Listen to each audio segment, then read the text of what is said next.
Because, we are trying to get into the swing of things into the new year. We've got on again our friend Jennifer Ford Berry. Oh, I love, love, love her. She's been here on the Moll House before, and her newest book out is called Organize Now, Think and Live Clutter-Free. I'm talking about Jennifer Ford Berry. How are you, Jennifer?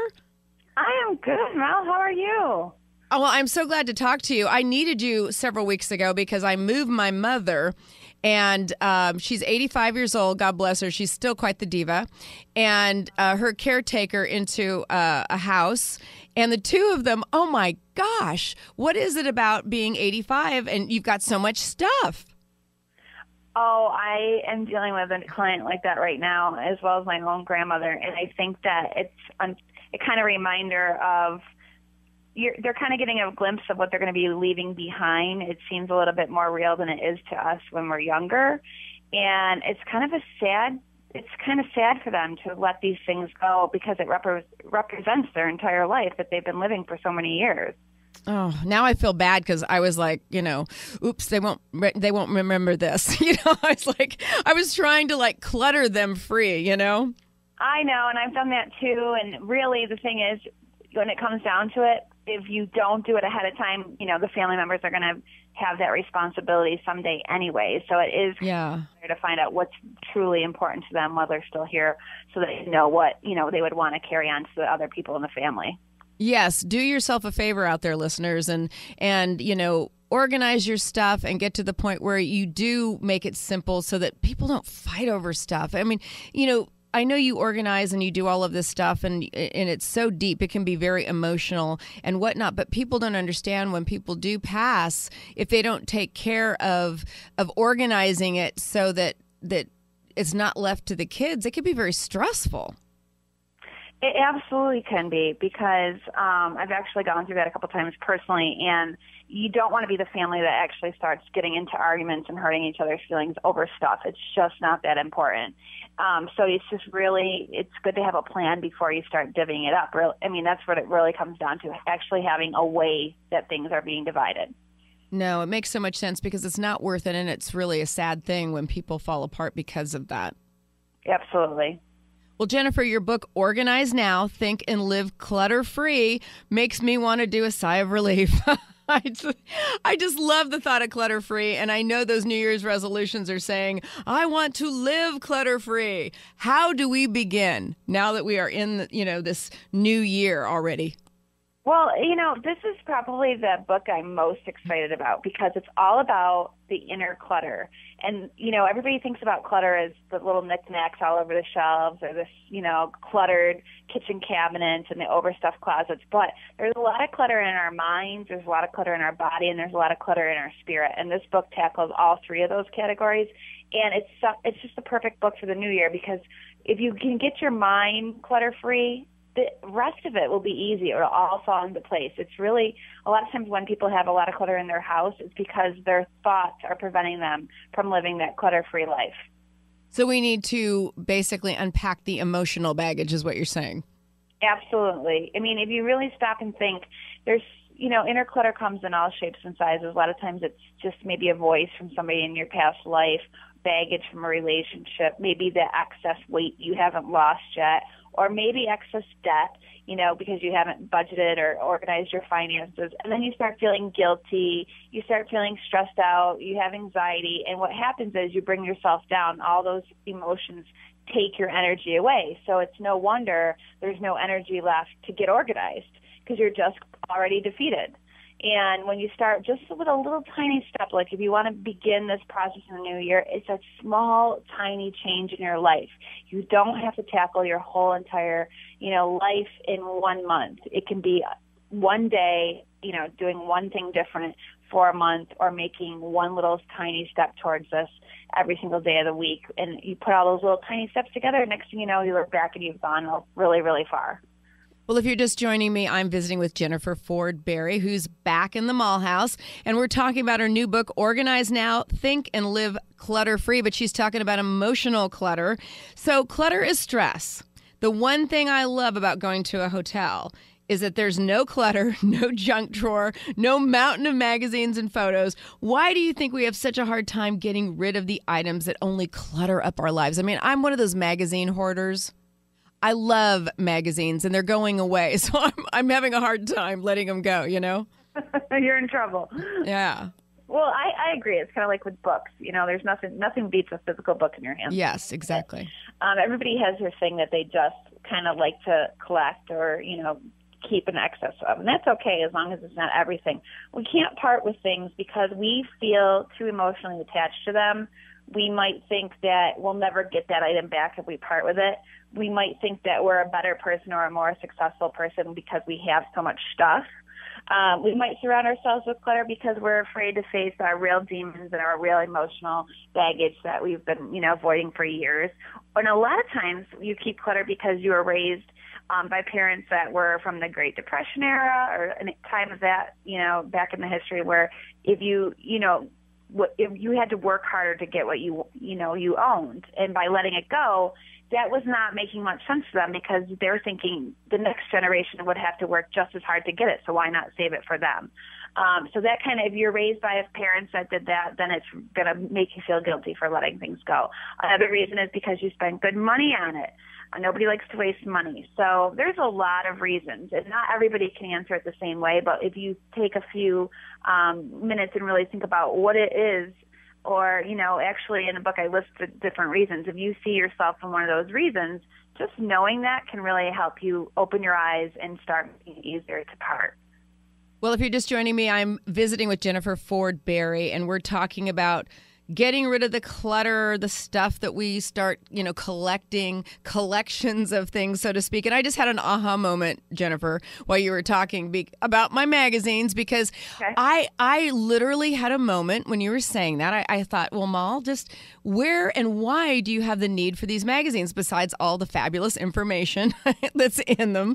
Mm-hmm. And I realized that my first husband, he used to tell me I couldn't buy magazines because we were so budgeted, and I loved magazines. And I think now my ability to buy them because I can afford them, is part of that issue. That is probably it, because you feel proud that you're actually at the point in your life where A, you can afford it, and B, nobody can tell you otherwise. So, that's right. So now I can get rid of them. Or it might just be a reason to keep more. You never. Well, no, I think I need to get better at tearing the pages out that are important and then filing those. And then after a while, I'll have to start getting rid of those. Yeah, I do that, and it actually works, because if you like to collect knowledge, especially being in radio, you need to know a lot of different facts and things about different topics. So it makes sense. But tearing pages out of the magazine is a great way to begin cutting back. Well, now, we're always talking about relationships here. When a couple is living together in a situation, or say, for instance, they're just about to get married, because I always love talking to new young couples about their relationship. Don't you think it would be good for them to sit down and make a plan for how they're going to live in their space and have some parameters? So important, and I actually love this topic. I call it the merge and purge syndrome, because a lot of times people just are, so in love, and they're so infatuated with excitement of living together that they don't take the time to talk about how you expect to function and organize in the same environment, and based on how you were raised can really affect your personality and how you keep up with things and how you stay organized. So it's so important to have this conversation before you get married, and absolutely come up with a plan. Absolutely talk about, you can even say, okay, these are my things that I really can't part with. Maybe your fiance is obsessed with his one recliner, and you can't live without, your clothing, so there's going to be give and take, just like anything in marriage, but you can talk about it ahead of time. And then the biggest thing to talk about, besides what you're going to keep and what's going to go, is how are you going to maintain the environment once you live together? That is such a source of friction and stress for people that I work with. I sometimes wish I would have gotten that degree in marriage counseling, because it really affects, how they see each other. And they like to drag, professional organizers into the middle as the mediator. So I wish I was more prepared sometimes. Well, it sounds like you're prepared. Yeah, it's very interesting. But it does. It causes a lot of problems. So if you're not married yet and you're taking that walk down the aisle soon, these are very important conversations to have. It could be as simple as, you know what, I like to, personally in my marriage, it's a really big deal for me to get into a made bed. I think it's extremely important to make our bed every single morning. Thank you. That's what I preach all the time. I don't think my husband could care less, if the bed was ever made again. But it's something that he's learned to do because it's just such a simple thing that would make me happy. Just like, I'm sure he has those things that I've learned over the years that it's not worth the argument. Just do it. I can't explain why it's so important to him, but I do it anyways. So that's a really good topic to talk about. And, absolutely talk these things through before you are already married, because you don't want to, it's not worth the time fighting over it later. Well, we're talking merging and purging with Jennifer Ford Berry here, and the emotional baggage that we sometimes, get over the years, and we have our collections and whatnot. But now, Jennifer, when does someone know that someone is taking their collections and their hoarding to a place that they need some serious help? But what is the sign that says, okay, this person has a little problem or this person needs to have an intervention? Well, number one, you're not taking proper responsibility of the ownership of these things, meaning you're not cleaning it properly, you're not maintaining it properly, you're not servicing it properly. It's just there basically collecting dust. So you've lost the joy of it. Another big sign is if you can't see what you own, how are you supposed to use it or love it? If you have so much stuff you can't actually see your belongings, then I have a hard time believing that you're really enjoying that item.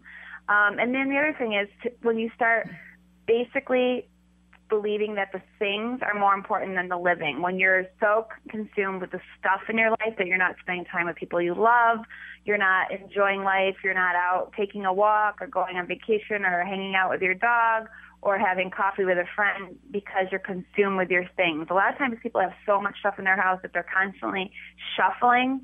They're just really not enjoying, they're really not cleaning, and they're really not being responsible for it. So there's a lot. Those are the main things that I would look for. And if you're just truly not happy, if you're looking at these things like I bought them originally because I got a 5-minute high, and now there's 500 5-minute highs in my house, and I'm still unhappy, that's when you need to take a look and say, things don't make me happy. I need to start living in doing, and that, and figure out how I'm going to become happy.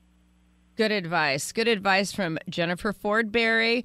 And Organize Now is the book. Think and live clutter-free. Now, how do we reach out to you if we want you to declutter the lives of all the people out there who are in such need? Love that. That's what I'm here for. Hesitate. On my website is jenniferfordberry.com. I'm on Facebook under Author Organizer Jennifer Ford Berry. I'm on Twitter, Instagram, Pinterest. I'm all over the place. I love it. Really listening, and this resonates. Don't hesitate. Send me an email. Send me a tweet. Reach out. There's so much help out there. It's not worth. Life is about living, not about the stuff, and it's not worth being unhappy another minute. Well, Jennifer, where won't you go? To be honest, I hope not anybody. I cannot go anywhere with more than 3 cats. I'm allergic to cats, and 3 is about my limit. And cats seem to love me. Unfortunately, I can't pet them or hold them, but they always like to come and rub up on me. So you know what? I'm allergic to cats, and they love me too.